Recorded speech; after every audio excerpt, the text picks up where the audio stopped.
Hi guys, welcome back to my channel. I hope ನೀವೆಲ್ಲ ತುಂಬ ಚೆನ್ನಾಗಿದ್ದೀರಾ ಅಂತ ಅನ್ಕೊತಾ ಇವತ್ತಿನ ವ್ಲಾಗ್ ಸ್ಟಾರ್ಟ್ ಮಾಡ್ತಾ ಇದ್ದೀನಿ. ಇದು ಕಂಟಿನ್ಯೂಯೇಷನ್ ವ್ಲಾಗ್. ನಾನು ಫೈನಲಿ ಪಟ್ನಾ ಸಮಥಿಂಗ್ ಲೈಕ್ 10:30 ಏನೋ ರೀಚ್ ಆದೆ. ಅಲ್ಲಿ ತುಂಬಾ ಬ್ಯೂಟಿಫುಲ್ಲಾಗಿ ಒಂದು ಪೇಂಟಿಂಗ್ ಇತ್ತು, ಸೊ ಅದನ್ನು ಸ್ವಲ್ಪ ಕ್ಯಾಪ್ಚರ್ ಮಾಡ್ತಾ ಇದ್ದೆ. ನನ್ನ ಫ್ರೆಂಡ್ ಮನೆ ಪಟ್ನಾಯಿಂದ ಲೈಕ್ 2 hours ಜರ್ನಿ. ನಮ್ಮ ಜೊತೆ ಅವಳ ಕಝಿನು ಬಂದಳು, ಬಟ್ ಆಗ ಕ್ಯಾಪ್ಚರ್ ಮಾಡೋಕ್ಕಾಗಲಿಲ್ಲ ಬಿಕಾಸ್ ಖುಷು ಫುಲ್ ಫ್ರಸ್ಟ್ರೇಟ್ ಆಗಿಬಿಟ್ಟಿದ್ದ ಟ್ರಾವೆಲಿಂಗ್ ಮಾಡಿ. ಫೈನಲಿ ನಾನು ಅವ್ರ ಮನೆ ರೀಚ್ ಆದೆ. ಸೊ ನಾನು ಅವ್ರ ಮನೆಗೆ ಹೋದಾಗ ಅವಳು ಮೆಹಂದಿ ಹಾಕಿಸ್ಕೊತಾ ಇದ್ಲು ಅವ್ರ ಕಸಿನ್ಸ್ ಜೊತೆ ಎಲ್ಲ ಆ್ಯಸ್ ಯೂಶ್ವಲ್ ಮಾತಾಡ್ಕೊಂಡು. ನಾನು ಅಲ್ಲಿ ಸ್ವಲ್ಪ ಖುಷಿಗೆ ಊಟ ಮಾಡಿಸೋದ್ರಲ್ಲಿ ನಾನು ಸ್ವಲ್ಪ ಬ್ಯುಸಿ ಇದ್ದೆ. ಅವಳನ್ನ ನೋಡಿ ನನಗಂತೂ ತುಂಬ ಖುಷಿ ಆಯ್ತಿತ್ತು. As a bride to be ನೋಡೋಕ್ಕಂತೂ ಇನ್ನೂ ಜಾಸ್ತಿ ಡಬಲ್ ಖುಷಿ ಆಯ್ತಿತ್ತು.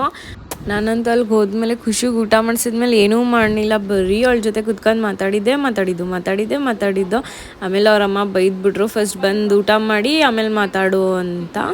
ಸೊ ಅಲ್ಲಿ ಊಟ ಮಾಡ್ಕೊಂಡು ಮತ್ತೆ ಅವಳ ತಕ್ಕ ಹೋದೆ. ಅವಳು ಮೆಹಂದಿ ಎಷ್ಟು ಚೆನ್ನಾಗಿ ಬ್ಯೂಟಿಫುಲ್ ಅಲ್ಲಿಗೆ ಅಂತ ಕಾಣಿಸ್ತಿತ್ತು ಅಂದರೆ ನನಗಂತೂ ತುಂಬಾ ಇಷ್ಟ ಆಯಿತು.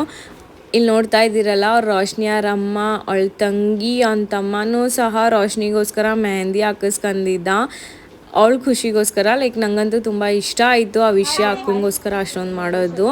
ನಮ್ಮ ಖುಷಿನೂ ಅಷ್ಟೇ, ಅವ್ರ ಪಕ್ಕದಲ್ಲೆಲ್ಲ ಚಿಕ್ಕ ಚಿಕ್ಕ ಪಾಪುಗಳಿದ್ರು, ಸೊ ಅವರು ಬರ್ತಿದ್ರಲ್ಲ, ಅವ್ರ ಜೊತೆಲ್ಲ ಆಟ ಆಡ್ಕೊಂಡು ತುಂಬ ಖುಷಿಯಾಗಿದ್ದ.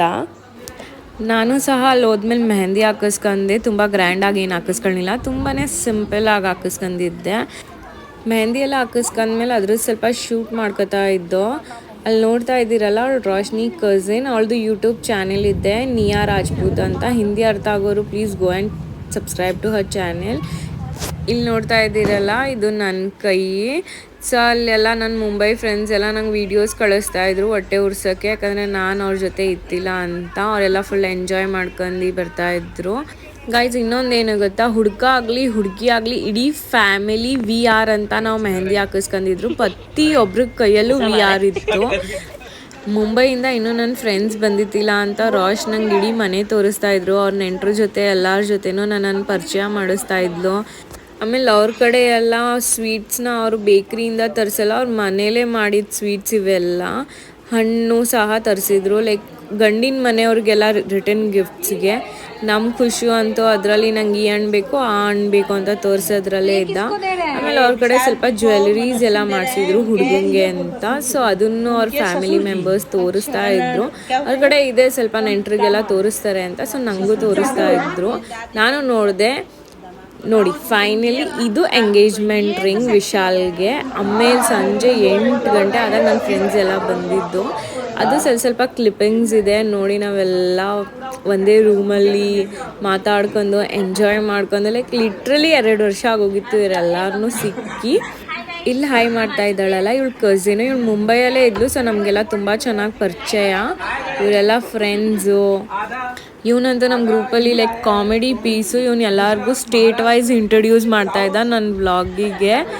ಗೈಸ್, ಎಲ್ಲ ನಾನು ತುಂಬ ಇಂಪಾರ್ಟೆಂಟ್ ವಿಷಯ ಒಂದು ಶೇರ್ ಮಾಡ್ಕೊತೀನಿ. ಲೈಕ್ ಫ್ರೆಂಡ್ಶಿಪ್ ಒಂದು ಎಷ್ಟು ಒಳ್ಳೆಯದು, ಎಷ್ಟು ಚೆನ್ನಾಗಿರುತ್ತೆ, ಬ್ಯೂಟಿಫುಲ್ ಆಗಿರುತ್ತೆ ಅಂದರೆ, ನೀವು ಎಷ್ಟೇ ದೂರ ಇರಿ, ಡೈಲಿ ಮಾತಾಡಿ, ಇಲ್ಲ ಮಾತಾಡ್ದೇ ಇರಿ, ಇಲ್ಲ ಟೆಕ್ಸ್ಟ್ ಮಾಡಿ, ಏನೇ ಇರಲಿ, ಬಟ್ ನಿಮಗೆ ಆ ಡಿಫ್ರೆನ್ಸ್ ಫೀಲ್ ಆಗಲ್ಲ. ನಂಗೆ ಎಲ್ಲೂ ಅನ್ನಿಸ್ಲಿಲ್ಲ ನಾನು ಅವ್ರನ್ನ 2 ವರ್ಷ ಆದಮೇಲೆ ಇವ್ರನ್ನೆಲ್ಲನೂ ಸಿಗ್ತಾ ಇದ್ದೀನಿ ಅಂತ. ಸೇಮ್ ನಾವು ಹೆಂಗಿದ್ದೋ ಹಾಗೆ ಇದ್ದೀವಿ. ನಮ್ಮ ಫ್ರೆಂಡ್ಶಿಪ್ ಆಲ್ಮೋಸ್ಟ್ 10 years ಆಗೋಗಿದೆ ಎಲ್ಲರ ಜೊತೆನೂ. ಪಾಪ ಅವ್ರೇನೂ ಬಂದಿದ್ದಿಲ್ಲ, ಸೊ ಊಟದ ಟೈಮ್ ಆಗಿತ್ತು ಅಂತ ನಾವೆಲ್ಲ ಸೇರ್ಕೊಂಡು ಊಟ ಮಾಡ್ತಾಯಿದ್ದೋ ಜೊತೇಲಿ. ನಂಗೆ ತುಂಬ ಖುಷಿ ಆಯ್ತಿತ್ತು. ಫಸ್ಟ್ ನಾನು ಹೋಗೋದು ಬೇಡ ಅಂತ ಅನ್ಕೊಂಡಿದ್ದೆ ಎಂಗೇಜ್ಮೆಂಟ್ಗೆ, ಯಾಕಂದರೆ ಖುಷಿ ಸ್ವಲ್ಪ ಚಿಕ್ಕನು, ನನ್ನ ಕೈಲಿ ಒಬ್ಬಳೇ ನೋಡ್ಕೊಳಕ್ಕಾಗಲ್ಲ ಅಂತ. ಬಟ್ ನನ್ನ ಫ್ರೆಂಡ್ಸ್ ಎಲ್ಲ ನಾನಿದ್ದೀನಿ ಅಂತ ಹೇಳಿದರು. ಬಟ್ ಸೀರಿಯಸ್ಲಿ ಅವ್ರು ಹಂಗೆ ನೋಡ್ಕೊಂಡಿದ್ದಾರೆ ಖುಷಿನ. ಗೈಸ್, ಇದು ನೋಡ್ತಾ ಇದ್ದೀರಲ್ಲ, ಇದು ಬಟ್ಟೆ, ಹಣ್ಣು, ಸ್ವೀಟ್ಸ್ ಎಲ್ಲ ರಿಟರ್ನ್ ಗಿಫ್ಟ್ಸ್ ಹುಡುಗನ ಕಡೆಯಿಂದ. ಯಾಕಂದರೆ ಅವ್ರ ಕಡೆ ರಿಚುವಲ್ಸ್ ತುಂಬ ಡಿಫ್ರೆಂಟ್ ಆಗಿದೆ ನಮ್ಮ ಕಡೆಗಿಂತ. ಅಲ್ಲಿಂದ ನಾವೆಲ್ಲ ಎಂಗೇಜ್ಮೆಂಟ್ ಹಾಲಿಗೆ ಹೋಗಿದ್ದೋ. ಯಾಕಂದರೆ ರೋಶ್ನಿ ತುಂಬ ಪರ್ಟಿಕ್ಯುಲರ್, ಅವಳು ತುಂಬ ಪರ್ಫೆಕ್ಟ್. ಈಗಲಿಂದ ಅಂತಲ್ಲ, ಅವಳು ಕಾಲೇಜ್ ಲೈಫಿಂದನೂ ಹಾಗೆ. ಸೊ ಅವಳು ಎಂಟ್ರಿ ಹಿಂಗೆ ಇರಬೇಕು, ಈ ಡೆಕೋರೇಷನ್ನೇ ಬೇಕು ಅಂತ ತುಂಬ ಚೂಸಿ ಅವಳು. ಬಟ್ ಇರಲೇಬೇಕು, ಅದು ಅವಳಿಗೆ ಡ್ರೀಮ್ಸ್ ಇರುತ್ತೆ ಅವಳ ಎಂಗೇಜ್ಮೆಂಟಲ್ಲಿ ಯಾವ ಥರ ಇದೇ ಥರ ಇರಬೇಕು ಅಂತ. ಆದರೂ ಗೈಸ್ ನಮ್ಮ ರಾಶ್ ಅಂತ ಅವಳು ಇಡೀ ಫ್ಯಾಮಿಲಿ ಅವ್ರಿಗೆ ಟಾರ್ಚರ್ ಕೊಟ್ಬಿಟ್ಟಿದ್ದಾಳೆ, ಹಿಂಗೆ ಇರಬೇಕು ಹಂಗೆ ಇರಬೇಕು ಅಂತ ತಲೆ ತಿಂದು ಮಿದ್ಲಿಗೆ ಕೈ ಹಾಕ್ಬಿಟ್ಟಿದ್ದಾರೆ. ಅವರಂತೂ ಲೈಕ್ ಯಾವತ್ತು ಎಂಗೇಜ್ಮೆಂಟ್ ಮುಗಿಯುತ್ತೆ ಅನ್ನಂಗೆ ಆಗ್ಬಿಟ್ಟಿದ್ದಾರೆ, ಫುಲ್ ರೆಸ್ಪಾನ್ಸಿಬಿಲಿಟಿ ತಗೊಂಡು. ಆದರೂ ಇಲ್ಲಿ ನಾನು ಸ್ಪೆಷಲ್ ಮೆನ್ಷನ್ ಮಾಡ್ತೀನಿ, ರಾಶ್ ತಂಗಿ ತನ್ನು ಲೈಕ್ ಸೀರಿಯಸ್ಲಿ ಅವಳು ಚಿಕ್ಕವಳು, ಇನ್ನೂ 20 ಇಯರ್ಸ್ ಅಷ್ಟೇ ಅವಳಿಗಾಗಿರೋದು.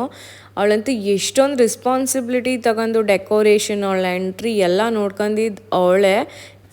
ಯಾಕೆಂದರೆ ನಮ್ಮ ಕಡೆ ಹೆಣ್ಮಕ್ಳು ಆಲ್ಮೋಸ್ಟ್ ಹೆಂಗೆ ಅಂದರೆ ಅಣ್ಣನ ಮದುವೆ ಆಗಲಿ ಇಲ್ಲ ಅಕ್ಕನ ಮದುವೆ ಆಗಲಿ ಯಾರ ಮದುವೆ ಆಗಲಿ ಈ ಕಲರ್ ಸೀರೆ ಉಟ್ಕೋಬೇಕು, ಈ ಮೇಕಪ್ ಮಾಡಬೇಕು ಅಷ್ಟೇ ತಲೆಯಲ್ಲಿ ಓಡೋದು. ನಾನಿಲ್ಲಿ ದೊಡ್ಡದಾಗಿ ಹೇಳ್ತಾ ಇದ್ದೀನಿ, ಬಟ್ ನನಗೆ ಗೊತ್ತಿಲ್ಲ ನನ್ನ ತಮ್ಮನ ಮದುವೆ ನಾನು ಹೆಂಗೆ ಮಾಡ್ತೀನಿ ಅಂತ ಫ್ಯೂಚರಲ್ಲಿ ನೋಡೋಣ.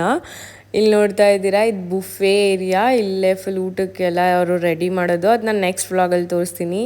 ಇಲ್ಲಿ ಟೇಸ್ಟಿಂಗ್ ನಡೀತಾ ಇದೆ ಸ್ವೀಟ್ಸ್ದು, ಅದು ಸಹ ರಾಶ್ ನಾನು ತಿಂದು ನೋಡಬೇಕು ಯಾವ ಥರ ಮಾಡಿದ್ದಾರೆ ಅಂತ. ತಿಂದು ನೋಡಿದ್ದಾಳೆ ಅವಳು.